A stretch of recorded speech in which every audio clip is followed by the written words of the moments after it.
นักเผยแผ่จึงเปรียบเสมือนหมอที่วินิจฉัยโรคแล้วค่อยๆทดลองยาเมื่อเห็นว่าให้ยาถูกโรคก็คอยดูแลไม่ให้เกิดโรคแทรกซ้อนตามขึ้นมาอีกหมอต้องไวต่อการเรียนรู้เรื่องโรคและวิธีรักษาโรคฉันใดพระสงฆ์ซึ่งเป็นเสมือนจิตแพทย์ของสังคมก็ไวต่อการเปลี่ยนแปลงของโลกและวิธีบำบัดโรคที่มากับโลกฉันนั้น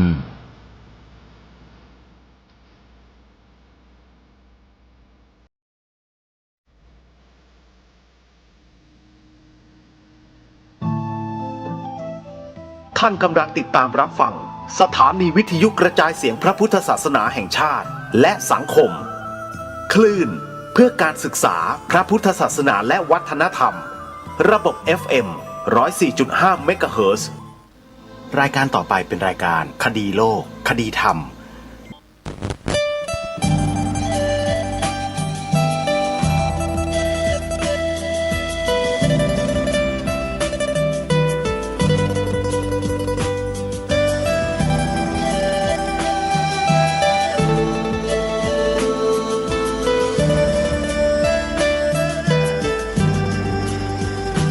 กล้าคิด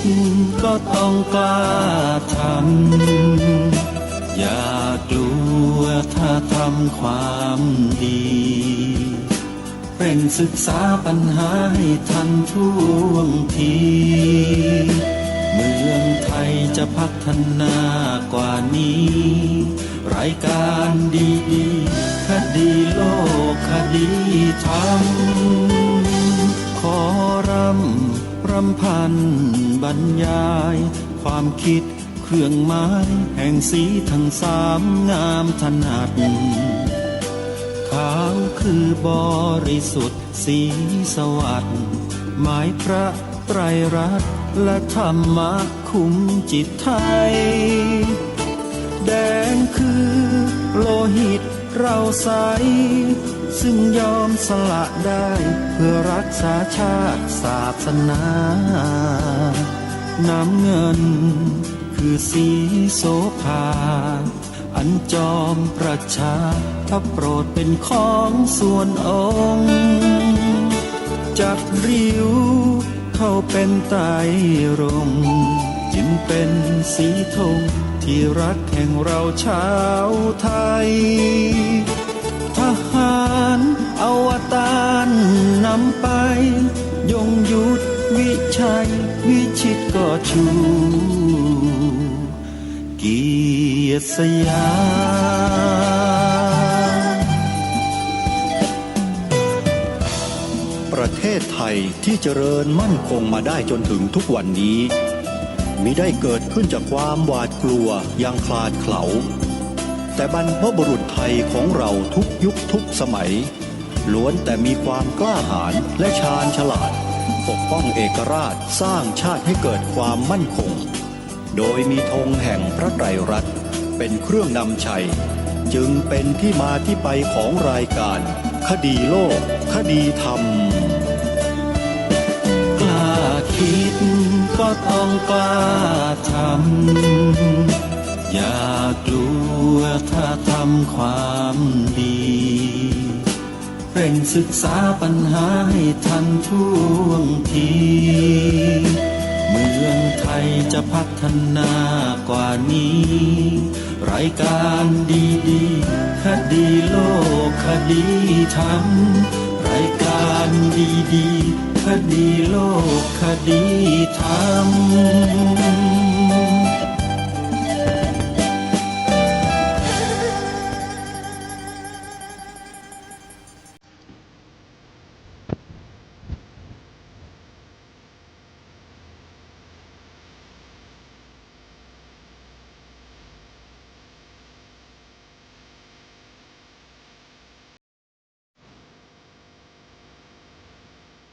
ขอกราบถวายความนอบน้อมแด่พระรัตนตรัยถวายความเคารพพระมหาเถระพระเถรานุเถระทุกท่าน ขอความสุขความเจริญในธรรมจงบังเกิดมีแด่ท่านสาธุชน ที่กำลังติดตามรับฟังรายการจากสถานีวิทยุแห่งนี้ทุกท่าน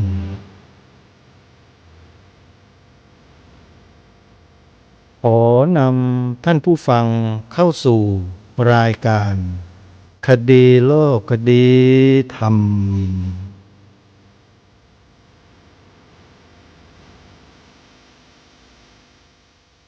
พบกันวันนี้วันขึ้น10 ค่ำเดือนอ้ายวันนี้ตรงกับวันอาทิตย์ที่30 พฤศจิกายนพระพุทธศักราช2568รายการคดีโลกคดีธรรมมีให้ท่านผู้ฟังติดตามรับฟังเป็นประจำทุกวันทางสถานีวิทยุแห่งนี้ท่านสามารถใช้โทรศัพท์มือถือระบบ Android ดาวน์โหลดแอปพลิเคชันที่ชื่อว่าวิทยุพุทธศาสนาทั่วไทยเพื่อติดตามรับฟังรายการนี้ได้ทุกวัน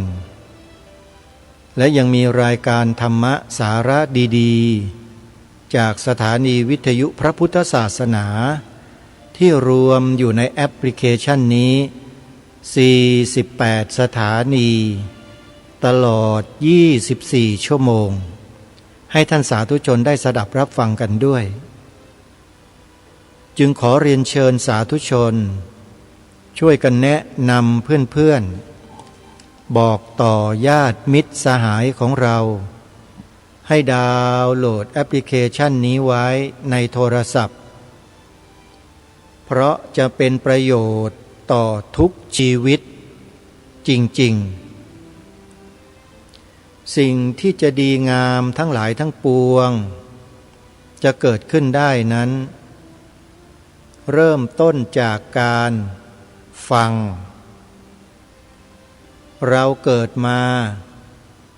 เราก็ได้สัมผัสกับแม่ของเราคนแรกเสียงที่เราได้ยินก็เป็นเสียงของแม่เราคนแรกแม่พูดแม่แสดงออกแม่สอนบอกคอยแนะคอยจับคอยอะไรต่างๆให้เรานั่นคือสัมผัสแรกเกิดที่เราเกิดมายังไม่ถึงขวบได้สัมผัสได้ยินได้ฟังเสียงแม่ตลอดการฟังนี่แหละเป็นการพัฒนาศักยภาพของตนเองในการเรียนการสอนในชั้นเรียนทุกชั้นไม่ว่าจะเป็นอนุบาลประถมมัธยมอุดมศึกษาปริญญาตรีโทเอกต่างก็ต้องใช้การฟังทั้งนั้นเพราะฉะนั้นการฟังจึงเป็นเหตุปัจจัยแรกของการรู้และการรู้ในโลกใบนี้สามารถเรียนรู้ได้มากมายหลายอย่างเรียนกันไม่จบไม่สิ้นเรียนกันจนกระทั่งหัวงอกเน่าเข้าโลงก็ยังเรียนกันไม่จบอันนี้คือการเรียนทางโลกเรียนเท่าไหร่ก็ไม่จบเกิดพบหน้าชาติหน้าก็มาเรียนกันต่อมีคนเขียนตำราให้เรียนกันทั้งโลกคนเขียนมีไม่กี่คนแต่สามารถทำให้มนุษย์ทั้งโลกเรียนตามที่เขาเขียนได้เก่งมากอาตมาภาพเป็นคนมีบุญน้อยก็เลยไม่ได้เรียนสูงเหมือนอย่างคนอื่นญาติโยมจบแค่ประถม6ไปเรียนกศน.การศึกษานอกโรงเรียนเขาเรียกว่าเรียนนอกระบบจบมัธยมหรือม.6 ม.ปลายแค่นั้นเองโยมจะต่อปริญญากับเขาก็ต่อไปไม่ได้ขามันก้าวไปไม่ออก ไม่รู้ใครมาดึงแข้งดึงขาเอาไว้ไปลงทะเบียนเรียนที่มหาจุฬาลงแล้วแต่ไม่ไปเรียนไปลงทะเบียนที่มสทมหาวิทยาลัยสุโขทัยธรรมาธิราชก็ลงทะเบียนไปแล้วบัตรก็ยังอยู่เลยเนี่ยแต่ก็ไม่เรียนไม่รู้ว่าไปสร้างกรรมสร้างเวรอะไรไว้ในอดีตมาชาตินี้ก็เลยไม่ได้เรียนกับเขาเป็นอย่างนั้นจริงๆโยมพยายามยังไงก็เรียนไม่ได้แต่ถ้าเป็นทางธรรมะแล้วก็ไม่ต้องมีใครมาบังคับมาเรียกมาบอกเดินไปเรียนเองเลยมันแปลกดีชีวิตอาตมาเนี่ยนักธรรมบาลีน้อยบาลีใหญ่อภิธรรมไปเรียนเองทั้งนั้นน่ะไม่มีใครบังคับหรอกแล้วก็เรียนได้พอสมควรดีพอสมควรรู้เหมือนอย่างที่ผู้อื่นรู้แต่อาจจะไม่เก่งพอรู้ญาติโยมสมัยที่เรียนบาลีน้อยเรียนแบบสอบแล้วก็ผ่านเลื่อนชั้นเนี่ยก็เรียนกับเขาไม่ค่อยได้เหมือนกันโยมแต่เวลาบาลีใหญ่พอรู้ว่ามีการเรียนบาลีใหญ่เกิดขึ้นกระโดดไปเรียนเลยโยมไม่ฟังอิราค่าอิรมใครทั้งนั้นบาลีน้อยไม่อยากเรียนแต่อยากเรียนบาลีใหญ่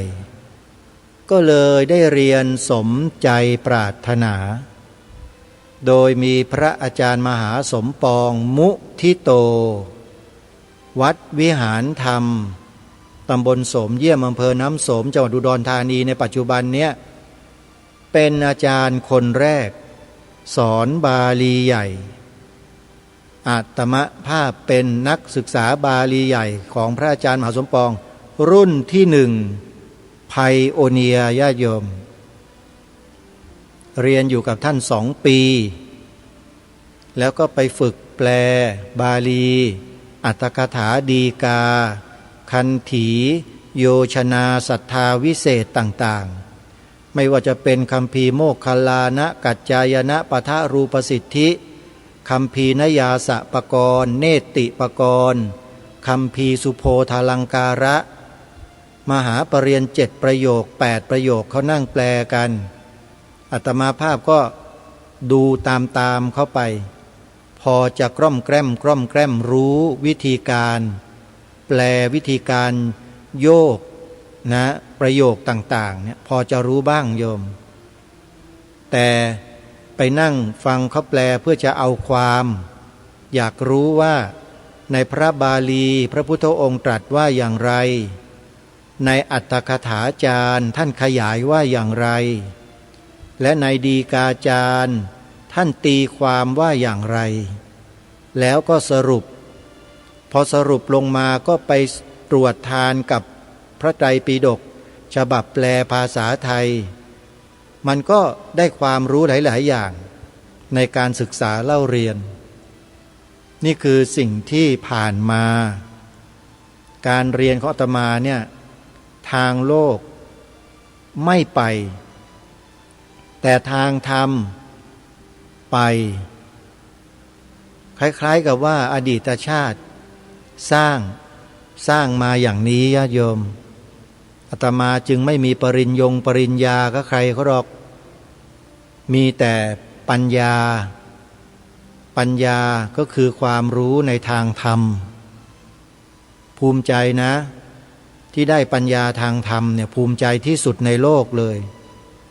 สำหรับตัวอาตมาเองมีความเชื่อมั่นว่าความรู้ทางธรรมประเสริฐกว่าความรู้ระดับปริญญาทั้งหลายในโลก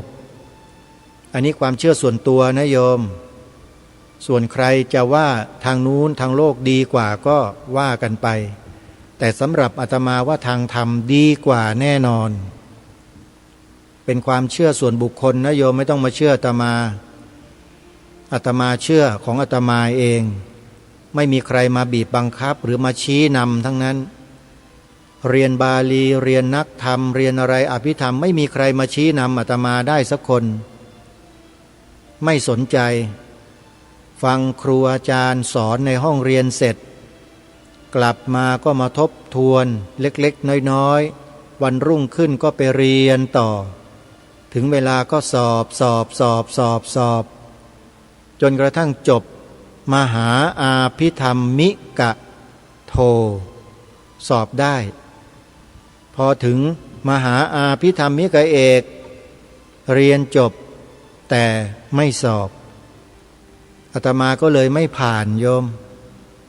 ยังเป็นครึ่งผีครึ่งคนอยู่เป็นอุปมาเฉยๆนะโยมไม่ใช่ผีหรอกยังไม่ได้เป็นอภิธรรมบัณฑิตกับเขาหรอกได้แต่เรียนเอาความรู้เฉยๆความรู้เนี่ยประเสริฐมากรู้แล้วก็สามารถนำมาใช้เป็นประโยชน์ต่อชีวิตของเราได้ธรรมะของพระสัมมาสัมพุทธเจ้าไม่มีใครที่จะบอกใครให้รู้ได้เข้าใจได้นอกจากเราพิจารณารู้ด้วยตนเองปัจจัตตังเวทิตัพโพวินยูหิผู้รู้ย่อมรู้ได้เฉพาะตนดังนี้อิตินะต้องใส่อิติไปด้วยนะนี่คือสิ่งที่อาตมาภูมิใจที่สุดคือได้ความรู้ทางธรรมมันมีที่มาที่ไปญาติโยมเล่าแล้วเดี๋ยวมันจะยาวมันมีเซนส์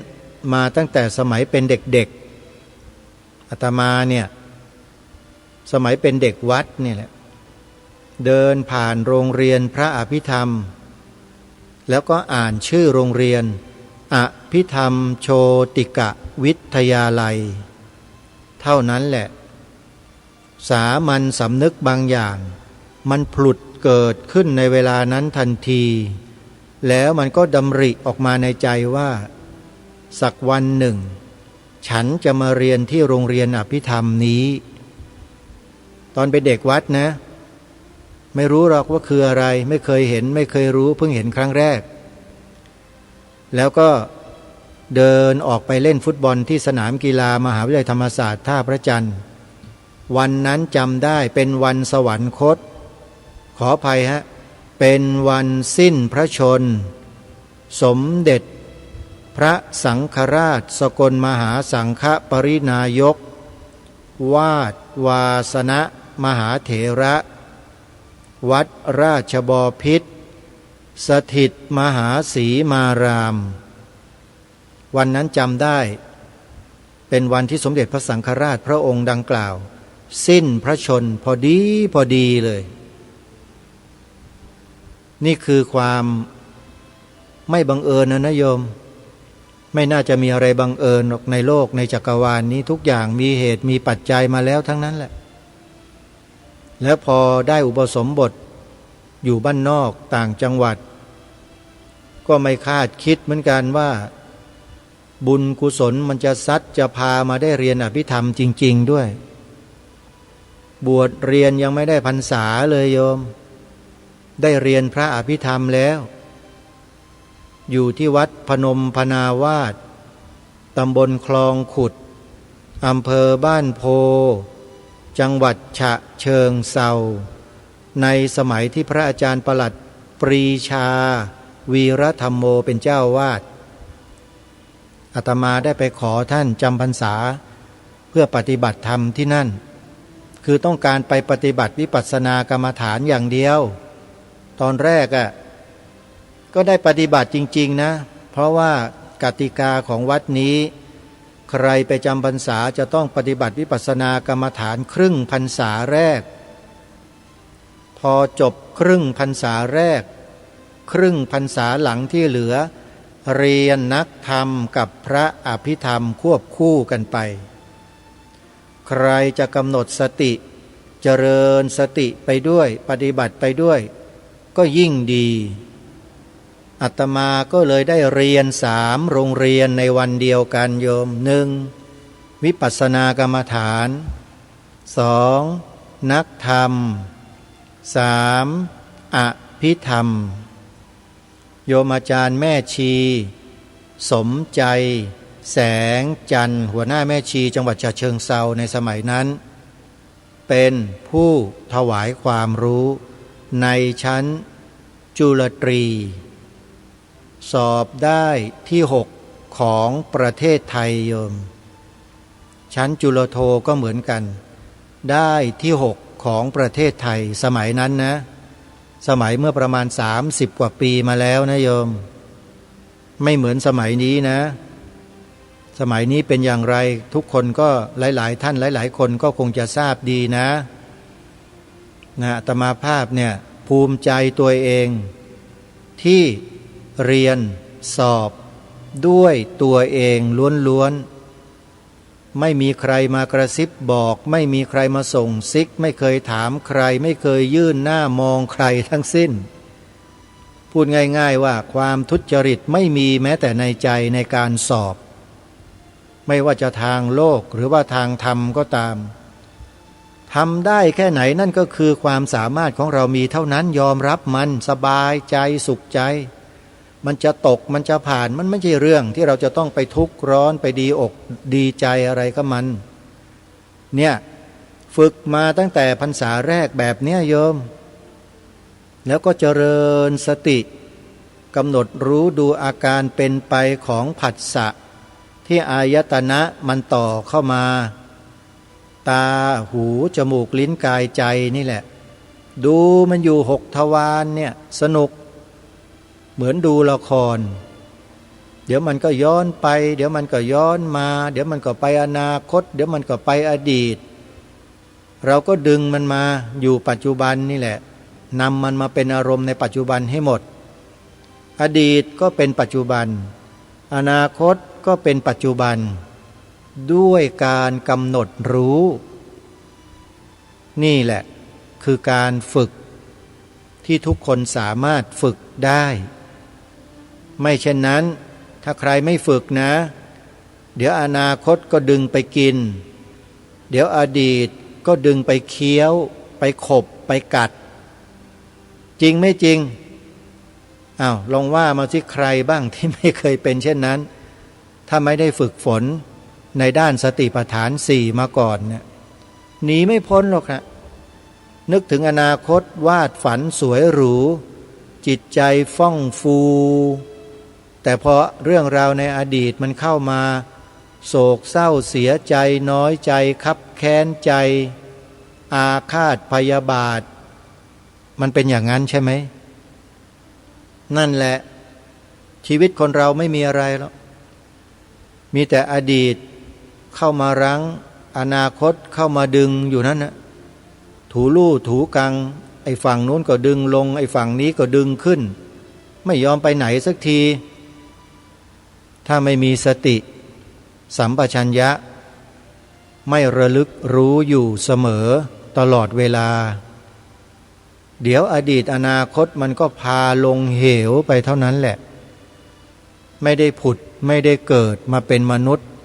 อีกนานแสนนานเพราะอะไรเพราะไม่รู้แล้วก็ไปทำกรรมกายกรรมบ้างวจีกรรมบ้างมโนกรรมบ้างทำกันอยู่อย่างนั้นร่ำไปถูกบ้างผิดบ้างดีบ้างเลวบ้างทำกันไปสร้างเวรสร้างกรรมกันไม่หยุดไม่หย่อนนี่แหละเขาเรียกว่าวัฏฏะสงสารมันอยู่ในใจเราเนี่ยไม่ได้ไกลอะไรเลยถ้าเรามองเห็นมันนะเราจะเข้าใจมันไม่ใช่เข้าใจคนอื่นเข้าใจเราเองนี่แหละไม่ต้องไปเข้าใจคนอื่นคนอื่นเขาก็เป็นคนอื่นอย่างนั้นแหละแต่เราให้รู้จิตรู้ใจรู้กายรู้ลมรู้เข้ารู้ออกของเรานี่แหละพอจิตมันสงบพอมันดิ่งลงไปแล้วนั่นแหละจะรู้เองไม่ต้องให้ใครมาบอก ไม่ต้องให้ใครมาจ้ำจี้จ้ำชัยกันอีกต่อไปแล้ว มันจะเดินไปของมันเองโดยธรรมชาติแต่ขอให้ฝึกอย่างต่อเนื่องฝึกไปเรื่อยๆพิจารณาศึกษาเรียนรู้อารมณ์ภายในภายนอกให้ต่อเนื่องก็แล้วกันอย่าให้มันออกไปข้างนอกอยู่ข้างในนี้ให้ตลอดตาดูได้หูฟังได้จมูกดมกลิ่นได้ลิ้นลิ้มรสได้กายสัมผัสได้ใจนึกคิดได้เป็นธรรมชาติของมันแต่สิ่งสำคัญคือต้องมีสติสัมปชัญญะฉลาดกับอารมณ์ที่มากระทบไม่ให้มันขึ้นไม่ให้มันลงทำยังไงไอ้คำว่าไม่ให้มันขึ้นไม่ให้มันลงนี่คืออะไรคือจิตของเราอย่าไปขึ้นไปฟูฟ่องตามอารมณ์อย่าไปหดหู่ท้อถอยเสียอกเสียใจอาฆาตมาตร้ายตามอารมณ์มันคืออารมณ์แต่คนเราไม่รู้ก็คิดว่ามันเป็นกูเป็นของกูอยู่นั่นแหละขออภัยใช้คำหลวงพ่อพุทธทาสอุปาทานความยึดมั่นถือมั่นเลยทำให้เป็นปัญหาอยู่ในโลกไม่จบไม่สิ้นทุกวันเนี้ยอีรุงตุงนางเหมือนกับลิงถูกตาข่ายพันอย่างนั้นแหละแก้ไม่ออกถ้าลิงนี่แก้ไม่ออกแต่ถ้าคนแก้ออกลิงมันไม่ได้ใช้ปัญญาโยมมันใช้แต่อารมณ์ความกลัวความโกรธความอะไรต่างๆมันเลยพันตัวเองตายเลยลิงเนี่ยถ้าใครเอาตาข่ายไปครอบลิงนะลิงตายนะโยมอย่าไปทำนะมันแก้ไม่ได้นะโยมถามว่าอาตมาเคยลองหรือเปล่าเปล่าก็ฟังเขาเล่าเขาพูดกันมานั่นแหละและอีกอย่างหนึ่งอย่าไปป้ายลิงนะโยมลิงเนี่ยมันถูจนเลือดออกเนื้อทะลุหนังทะลุเลยนะอย่าไปทำชนะบาปมีสิ่งหนึ่งที่เรากินอยู่ในครัวเรือนนี่แหละไปทามันไม่ได้ลิงกับสิ่งนี้มันไม่ถูกกันเลยลิงถึงกับป่วยตายเลยนะถ้าโยมไปทามันเนี่ยไม่บอกหรอกว่าอะไรเดี๋ยวโยมไปทำมันไม่เอานะอย่าไปเล่นนะโยมยังไงก็แผ่เมตตาไว้โยมสัพเพสัตตาอเวราโหนตุพยาปชาโหนตุอนีคาโหนตุสุขีอัตานังปริหารันตุแปลด้วยนะสัพเพสัตตาสัตว์ทั้งหลายที่เป็นเพื่อนทุกข์นั่นแหละที่ครูบาอาจารย์สอนเรานั่นแหละแผ่ทุกวันทุกวันทุกวันเดี๋ยวจิตใจเราก็เบาขึ้นเบาขึ้นมีความเข้มแข็งขึ้นมีความเข้มแข็งขึ้นแล้วมันก็จะฉลาดขึ้นฉลาดขึ้นไม่ใช่ไปฉลาดกับคนอื่นนะฉลาดกับอารมณ์ที่มากระทบตัวเราเองฉลาดและมีความซื่อสัตย์สุจริตด้วยอย่าทิ้งความซื่อสัตย์สุจริตฉลาดแล้วไม่ซื่อสัตย์สุจริตฉลาดแล้วก็เป็นโจรแต่ถ้าฉลาดแล้วซื่อสัตย์สุจริตเป็นเทวดาเป็นมนุษย์อาตมาจึงให้ทุกคนเลือกทางเดินที่เป็นเทวดาและเป็นมนุษย์ไว้เพราะทางเลือกนี้แหละจึงทำให้ประเทศไทยเรามีชื่อเสียงโด่งดังไปทั่วทั้งโลกในฐานะ Land of Smile หนึ่งเดียวที่มีรอยยิ้มอันทรงคุณค่าที่ออกมาจากหัวใจเวลาเห็นใครเดือดเนื้อร้อนใจทุกข์ร้อนลำบากยากเข็ญไม่ต้องมีใครมาสั่ง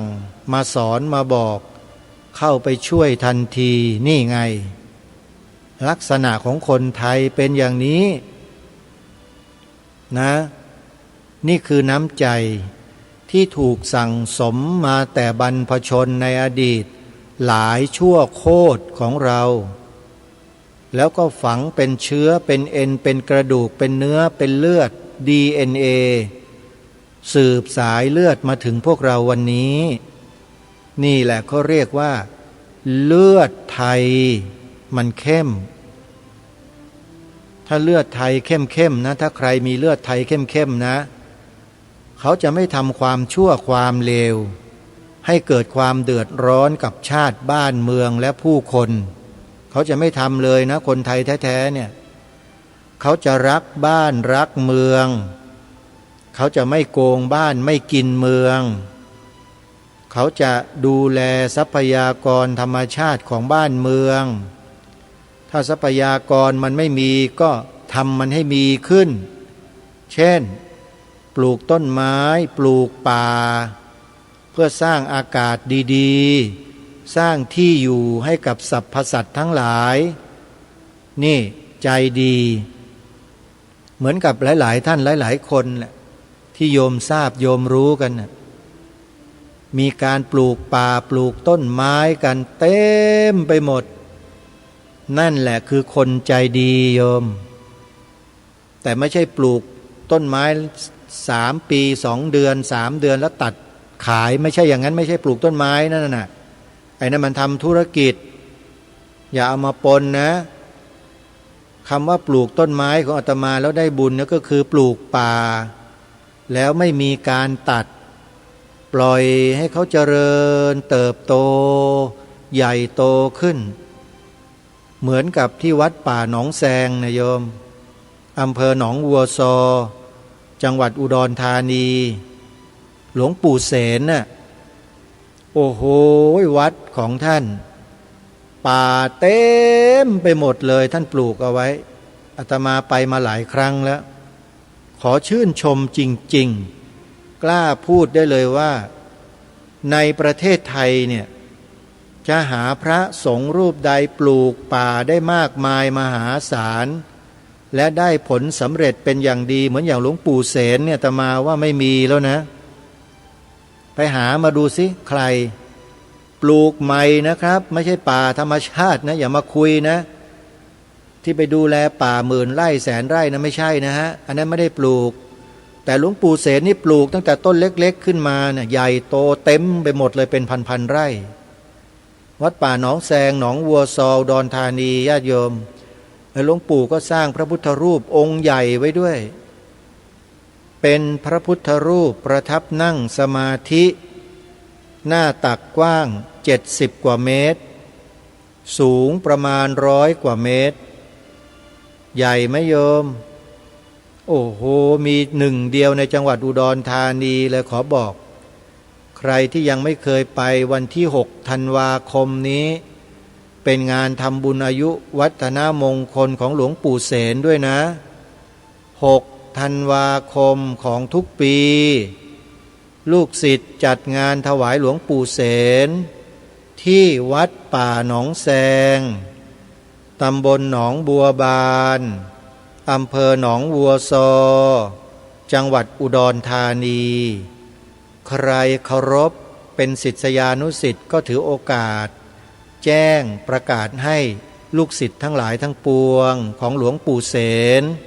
ได้ทราบนะโยมนะวันที่6 ธันวาคมนี้ลูกศิษย์จะจัดงานอายุวัฒนมงคลถวายหลวงปู่เสนไปกันนะลูกศิษย์ลูกหาของท่านนะอาตมาก็ช่วยประชาสัมพันธ์ให้เป็นข่าวแรกเลยวันนี้เอาละกลับมาในรายการอีกครั้งหนึ่งปรารภมาก็เยอะพอสมควรแล้วโยมสัพเพเหระไม่ค่อยจะได้สาระเท่าที่ควรเท่าไรหรอกอะไรที่ไม่เป็นสาระก็ทิ้งไปนะโยมนะเก็บสิ่งที่เป็นสาระเอาไว้สอนใจตัวเราเองอย่าไปเพ่งเล็งคนอื่นเขานะมันจะทำให้ใจเราเสียใจเราบูดใจเราเน่าการไปเพ่งโทษคนอื่นเนี่ยอย่าไปทำนะโยม มันจะปฏิบัติกรรมฐานไม่ขึ้นจิตใจที่เป็นอย่างนั้นไม่ดีโยมตัดมันทิ้งไปให้หมดมองโลกในแง่ดีใจเรานั่นแหละก็จะดีตามไปด้วยมันสามารถที่จะพัฒนาได้เห็นเลยใจคนเราเนี่ยคือมองโลกในแง่ดีนะมองโลกในแง่ดีอย่าไปชี้หน้าว่าคนนั้นไม่ดีคนนั้นร้ายพระสงฆ์ไม่ดีอย่างงุงิดตายเลยบาปตายเลยคิดอยู่แบบนั้นน่ะไม่ต้องทำอะไรกันแล้วหลวงปู่สุรชัยฉันทสูโร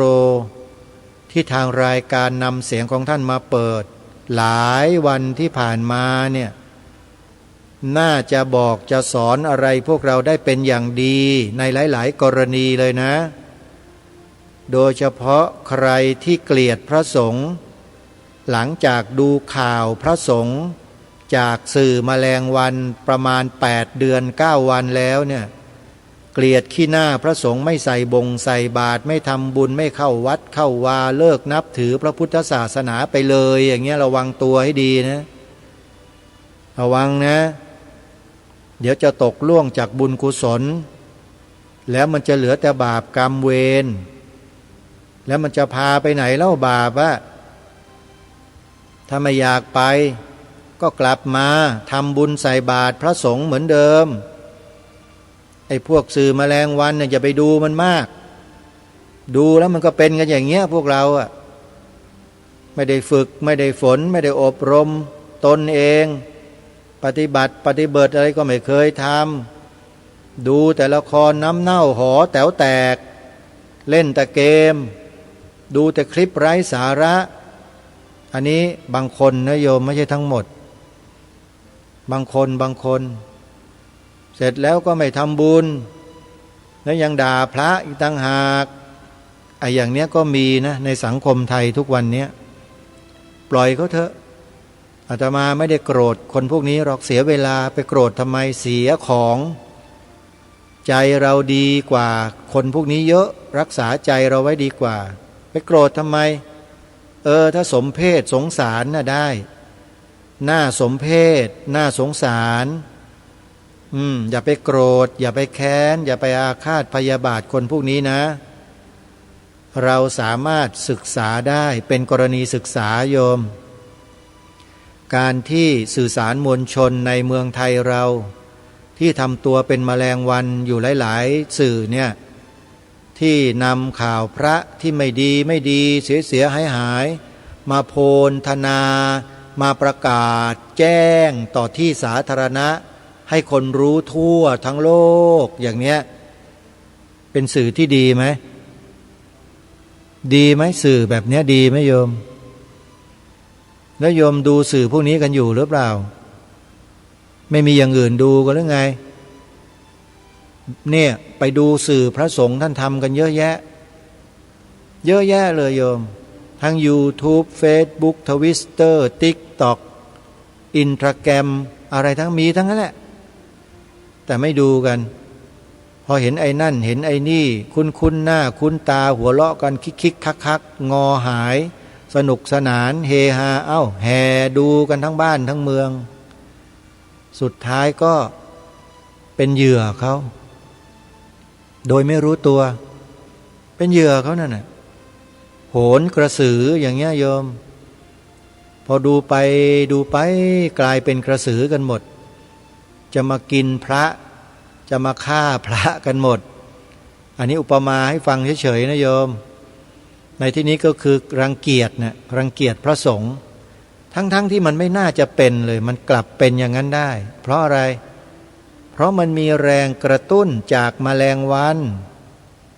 ไอ้พวกเราก็ชอบดูแมลงวันอยู่ไงแมลงวันก็ถือโอกาสเล่นเลย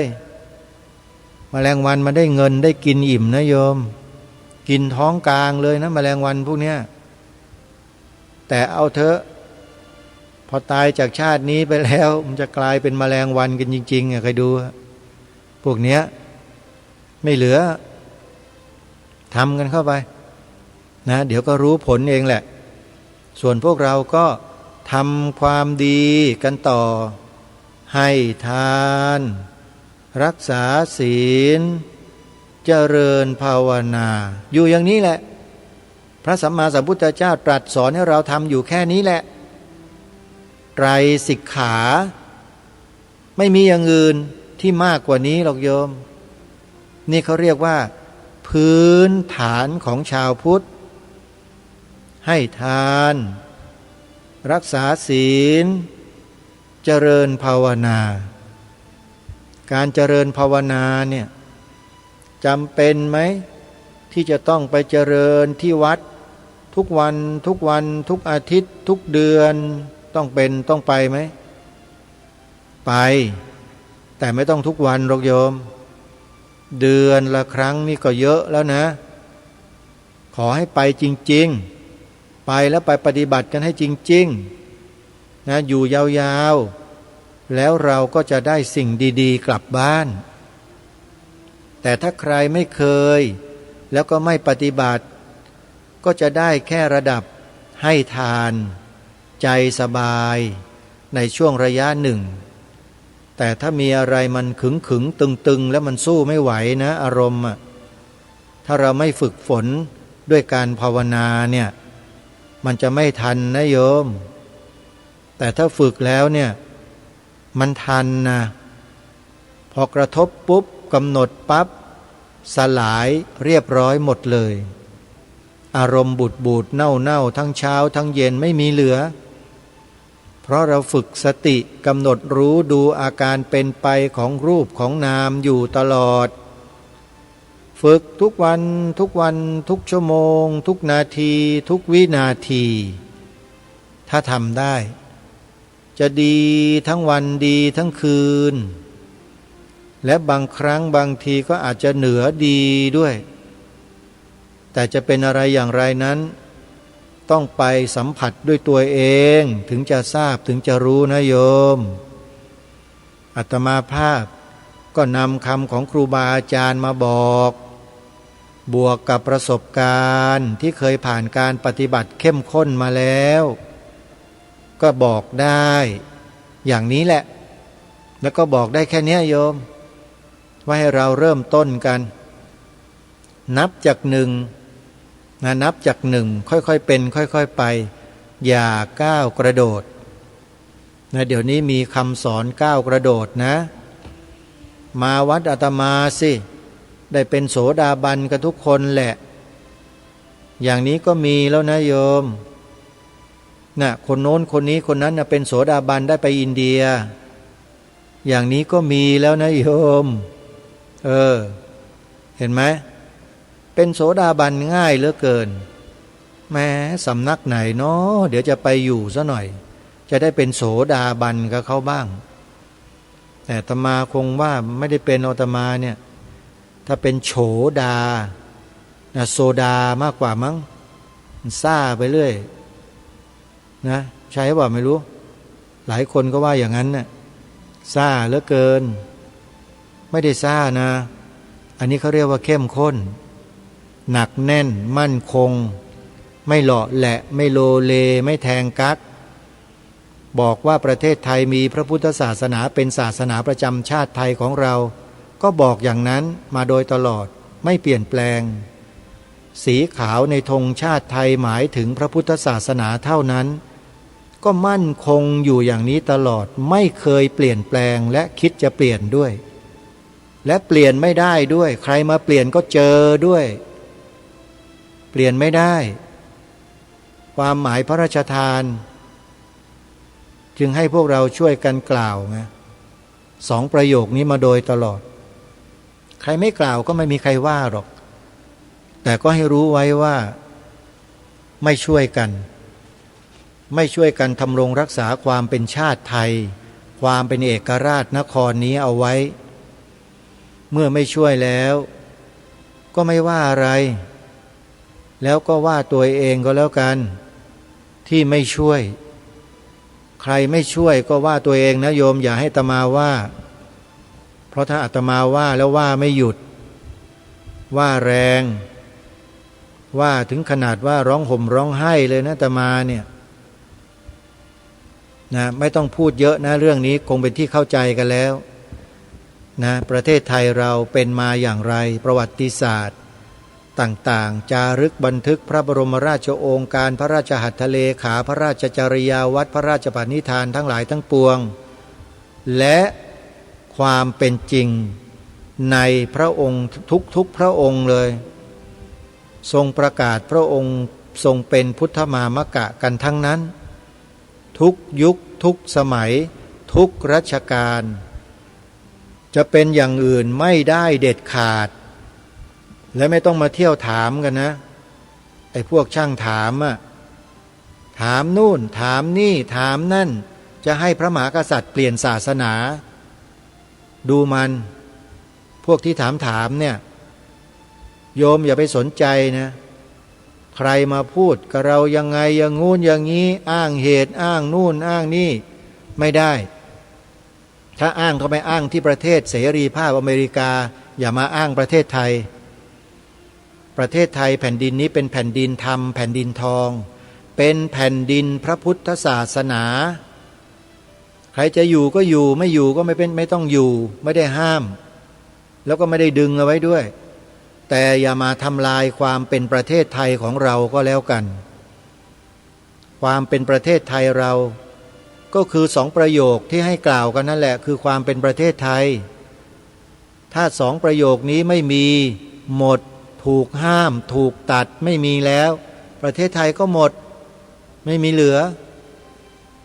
เพราะฉะนั้นจึงให้ท่องกันไว้ให้จำกันไว้สอนลูกบอกหลานกันไว้ไงความเป็นไทยมันจะได้ไม่หมดลูกหลานก็จะได้สานต่อสืบต่อที่ทำเนี่ยพาทำเนี่ยไม่ใช่พาทำเพื่อตัวอาตมาหรอกทำเพื่อบ้านเพื่อเมืองเพื่อพระบวรพุทธศาสนาเพื่อสถาบันพระมหากษัตริย์ของเราให้มีความเจริญมั่นคงถาวรตลอดไปทำเพื่อ3 สถาบันเพราะ3 สถาบันนี้แหละที่ทำให้เราเป็นไทยมาถึงวันนี้ได้ใครคิดทำลาย3 สถาบันนี้ก็เป็นศัตรูกับคนไทยเท่านั้นแหละไม่ยากไปคิดอะไรกันให้มากมายไปบวกลบคูณหารทำสแควร์รูทกันไปทำไมไม่ต้องไปวิเคราะห์อะไรกันมากเราพูดกันตรงๆแบบนี้แหละใครมาทำลาย3 สถาบันเนี่ยเป็นศัตรูของประเทศไทยทั้งนั้นไม่มีดีหรอกเพราะฉะนั้นเราต้องช่วยกันลูกหลานเยาวชนญาติโยมอย่าทิ้งนะอย่าทิ้งสมบัติที่บรรพบุรุษของเราสู้เสียสละรักษามาจงช่วยกันทำรงรักษาเชิดชูเทิดทูนไว้แล้วช่วยกันสารต่ออย่ามานั่งอ้อล้อกันเฉยๆมีปากเราก็เอาไปใช้มันเป็นประโยชน์ต่อชาติบ้านเมืองกันบ้างนำ2 ประโยคที่พระมหากษัตริย์ท่านได้ทรงสร้างทรงกระทำสืบสารรักษาต่อยอดมาเนี่ยไปกล่าวกันบ้างดิไม่ใช่ของผมไม่ใช่ของอาตมานะโยมเป็นขององค์พระมหากษัตริย์ทั้งนั้นเลยไม่ว่าจะเป็นประโยคแรกพระพุทธศาสนาเป็นศาสนาประจำชาติไทยของเรานี่ก็เป็นพระบรมราโชวาทสีขาวในธงชาติไทยหมายถึงพระพุทธศาสนาเท่านั้นนี่ก็เป็นขององค์พระมหากษัตริย์เหมือนกันแล้วถ้าเราไม่ช่วยกันสืบสารไม่ช่วยกันรักษาไม่ช่วยกันต่อยอด2 ประโยคนี้หมดไหมหมดขาดตอนหายหมดเลยแล้วทีนี้แหละเมื่อไม่มีใครสืบสารรักษาต่อยอดมันก็จะมียอดอย่างอื่นโผล่ขึ้นมาแทนยอดอย่างอื่นนะไม่ใช่ยอดพุทธแต่เป็นยอดอะไรไม่รู้ดูเอาเองทางรายการบอกมาหลายครั้งแล้วไม่เชื่อก็ช่วยไม่ได้เพราะเราอยู่อีกไม่กี่10 ปีก็ไปแล้วนะ พวกลูกหลานทั้งหลายก็ดูแลกันเองนะ ประเทศเนี้ยแต่ตราบใดที่อาตมายังมีลมหายใจอยู่ก็ยังคงทำหน้าที่ต่อไปไม่หยุดจนกว่าจะมีเหตุที่จะทำไม่ได้นั่นแหละโยมทำได้ก็ทำไปเรื่อยๆปรารภพูดคุยกันให้เรารู้เข้าใจซึ่งกันและกันเนาะวันนี้ก็เลยไม่ได้ประชาสัมพันธ์อะไรมากพรุ่งนี้เป็นวันงานวันแรกที่วัดศรีอุดมวงศ์นะงานปริวาสกรรม1-10 ธันวาคมก็อย่าลืมญาติโยมชาวจังหวัดเลยไปช่วยงานพระครูท่านนะวัดศรีอุดมวงศ์อำเภอวังสะพุงจังหวัดเลยเวลาไปก็อย่าเลยนะโยมไปที่วัดอย่าเลยไปนู่นไปนี่เดี๋ยววันพรุ่งนี้เริ่มงานแล้ววัดศรีอุดมวงศ์ใครที่จะอยู่ปริวาสกรรมนะครับพระคุณเจ้าโทรศัพท์สอบถามได้เลยครับหรือโยมจะทำบุญตั้งโรงทานถวายภัตตาหารน้ำดื่มก็ขอเชิญได้เบอร์โทรศัพท์